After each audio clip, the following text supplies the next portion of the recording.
Halo, perkenalkan nama saya James Riyadi dari Fakultas Hukum Universitas Kristen Maranatha dengan NRP 2187012. Di sini saya akan membahas bagaimana sih cara meningkatkan mutu bisnis bagi UMKM.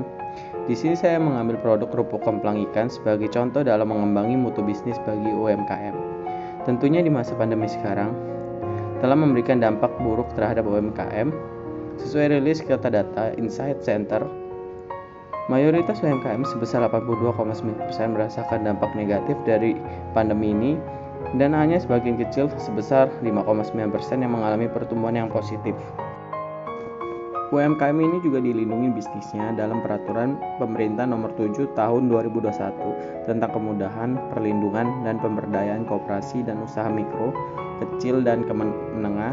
Peraturan pemerintah UMKM yang telah diterbitkan oleh pemerintah bersama 48 peraturan pelaksana lainnya dari Undang-Undang Nomor 11 Tahun 2020 tentang Cipta Kerja. Tahukah kamu bahwa setelah masa pandemi melanda, banyak UMKM yang mengalami kebingungan dalam menjual suatu produk di pasaran agar memperoleh keuntungan. Namun jangan khawatir, di sini saya merekomendasikan bagi para UMKM untuk menjual produk kerupuk kemplang ikan ini. Karena proses pembuatannya yang tak lain tergolong sangat mudah dan tidak menggunakan modal yang cukup besar. Bahan yang digunakan antara lain tepung tapioka, ikan, telur, penyedap rasa, dan lain-lain. Hal ini yang menjadikan bisnis kerupuk ikan laut ini sangat cocok untuk dirintis oleh pengusaha kecil yang baru merintis di Indonesia. Selain itu juga, bahwa kerupuk kemplang ikan ini sudah merupakan salah satu makanan ringan khas Indonesia yang telah banyak digemari oleh masyarakat. Tentunya masyarakat telah mengetahui produk ini, sehingga jika ingin menjual di pasaran tidak harus bersusah payah dalam menawarkan produk di pasaran seperti produk yang baru ada dalam pasar. Namun tentu saja kita harus mengoptimalkan produk tersebut dengan melakukan promosi terhadap para konsumen atau produk kerupuk kemplang ikan lainnya. Terhadap tahap promosi adalah suatu tahap yang mempengaruhi sukses atau tidaknya suatu produk pada pemasaran. Skill basic atau power pada pemasaran dalam promosi suatu produk akan sangat diperlukan pada tahap pengenalan suatu produk yang dapat menentukan kelancaran dan dalam penjualan produk tersebut. Seiring dalam mengembangi suatu produk, terdapat beberapa hambatan yang harus dicegah dalam membedakan suatu produk dengan produk lainnya, dan terdapat undang-undang untuk melindungi produk yang telah diciptakan, yaitu yang pertama, kerupuk kemplang ikan sebagai merek memiliki nama produk daun mas agar dapat membedakan dengan produk lainnya. Merek tersebut juga harus didaftarkan terlebih dahulu agar terjamin perlindungannya dan harus diterima oleh pemeriksa merek.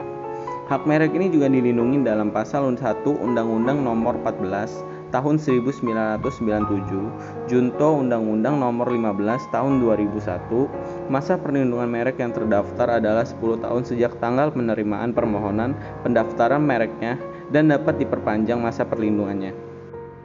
Yang kedua adalah kerupuk kemplang ikan sebagai desain industri, memiliki logo atau gambar yang dihias yang dapat membedakan dengan produk lainnya.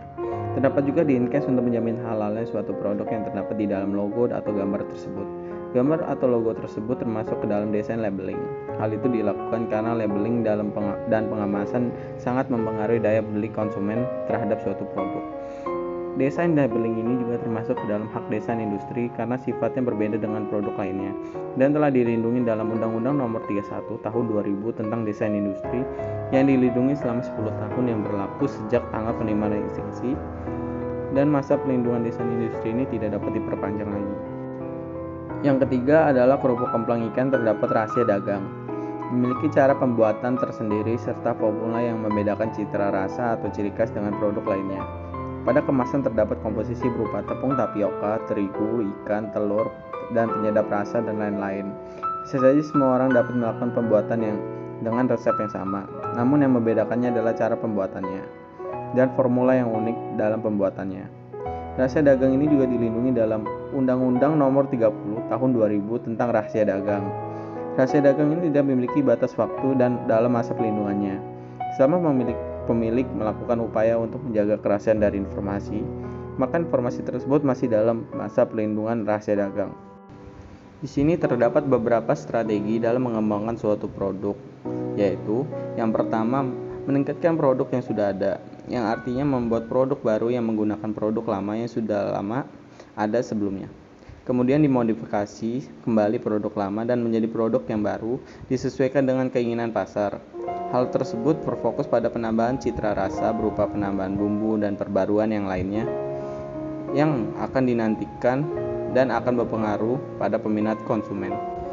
Yang kedua, meningkatkan nilai produk, yang dimana biasanya alasan pelanggan dalam membeli suatu produk adalah karena nilai yang akan mereka terima dari produk tersebut.